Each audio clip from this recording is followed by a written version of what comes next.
Welcome to the Joy Unleashed Project, where we explore the art and science of living a vibrant, purposeful life after 45.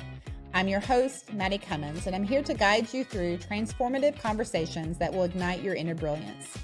In each episode, we'll dive deep into the transformation framework, sharing powerful stories, expert insights, and practical strategies that help dynamic women, just like you, embrace this exciting chapter of life. Whether you're navigating a teenager at home, an empty nest, caring for aging parents, or all of the above, or you're simply ready to prioritize your own joy, you're in the right place. Get ready to unlock new possibilities, build meaningful connections, and create the vibrant future you deserve. This is more than just a podcast. It's your invitation to join a community of bold women who are rewriting the rules of midlife. Let's unleash your joy together. Welcome back to the Joy Unleashed Project, where we explore the art and science of living a vibrant, purposeful life. I'm your host, Mattie Cummins, and I'm so glad you're here with me today.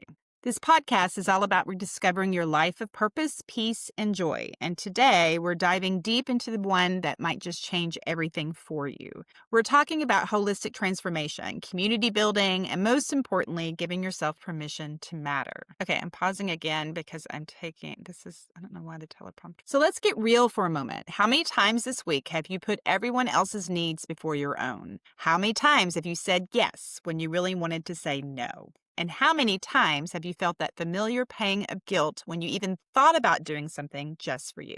If you're nodding along right now, you're definitely not alone. Today, we're tackling banish the guilt of putting yourself first, why you deserve to matter too.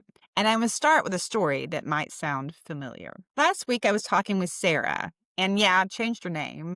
She's a brilliant woman in her late 40s. She's got teenagers, aging parents, and a demanding job, and she volunteers at her church. Does this sound familiar? Sarah came to me exhausted, overwhelmed, and carrying this heavy weight of guilt. She told me, Mattie, I scheduled a massage for myself last month, just 1 hour, and I canceled it 3 times because something else came up. When I finally went, I spent the entire hour thinking about everything I should be doing instead. Here's what broke my heart. Sarah actually apologized to me for wanting that massage. She said, I know it sounds selfish, but we're going to stop right there. Selfish? Taking care of the person who takes care of everyone else is selfish? This is that guilt trap that so many of us fall into, especially as women navigating life transitions.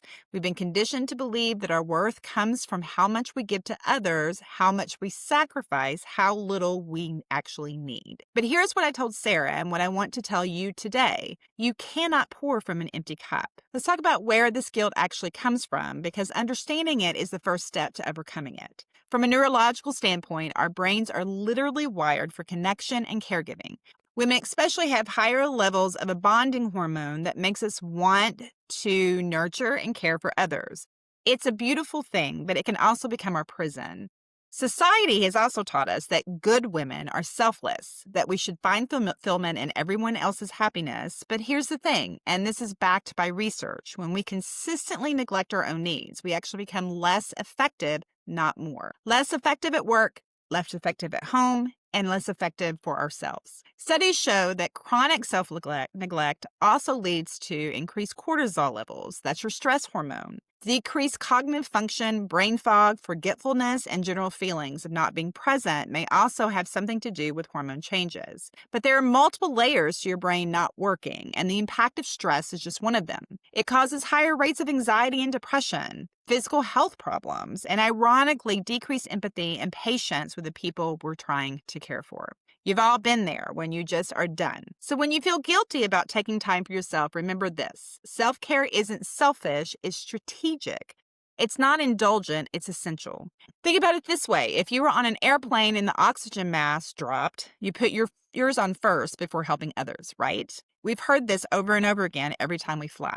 That's not selfish, it's survival, and that's exactly what self-care is in your daily life. Now let's talk about reframing this narrative in your mind, because the stories we tell ourselves matter. Instead of I'm being selfish by taking time for myself, try saying I'm being responsible by maintaining my ability to care for others. Instead of I don't deserve this when others need me, try I deserve this because others need me. Instead of saying I should be doing something productive, try saying rest and renewal are productive.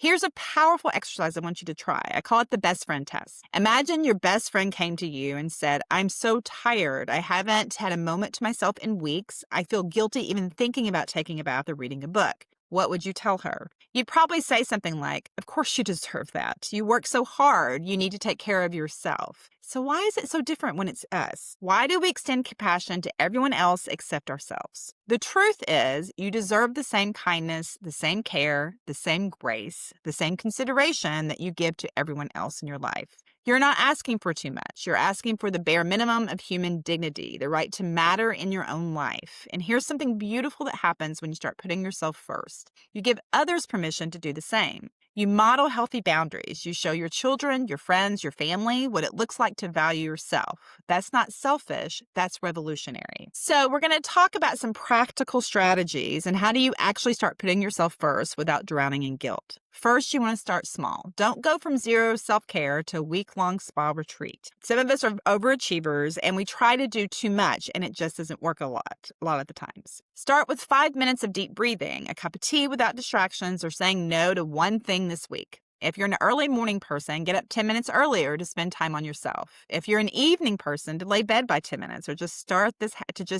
habit. Or just take 5 minutes at lunch to breathe in deeply and get that good oxygen to your brain. Second, schedule it. Put your self-care in your calendar just like you would a doctor's appointment because it is that important. The third thing is to prepare your responses. When someone asks you to do something during your scheduled self-care time, have your answer ready. I'm not available then, but I could help you on Tuesday. The fourth thing is remember your why.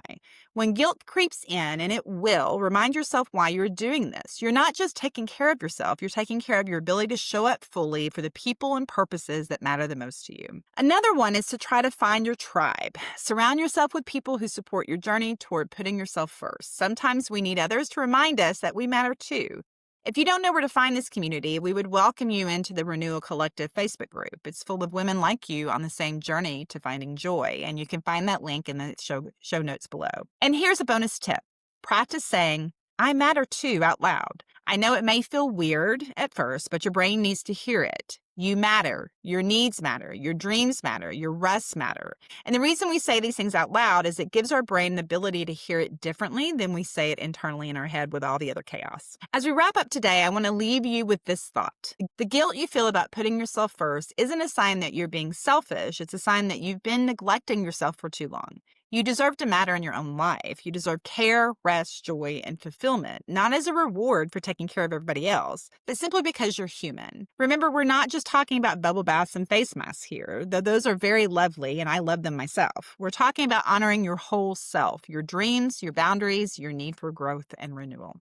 Thanks for listening to the Joy Unleashed podcast. If today's episode resonated with you, I have something special for you. I've created a permission slip boundaries script. It's a powerful tool to help you give yourself official permission to put your needs first without the guilt. This script is designed specifically for women navigating life transitions, whether it's an empty nest, caring for aging parents, or simply rediscovering who you are beyond all the roles you play. It's your written permission to matter in your own life. You can download the free permission slip boundaries script at the link below. And while you're at it, head to the website to learn more about the Flourish Collective and how we can support your journey toward intentional, guilt-free self-care. Until next time, you deserve to unleash your joy. You deserve to matter, and you deserve to put yourself first. Thanks for listening to the Joy Unleashed podcast, and we'll see you next time.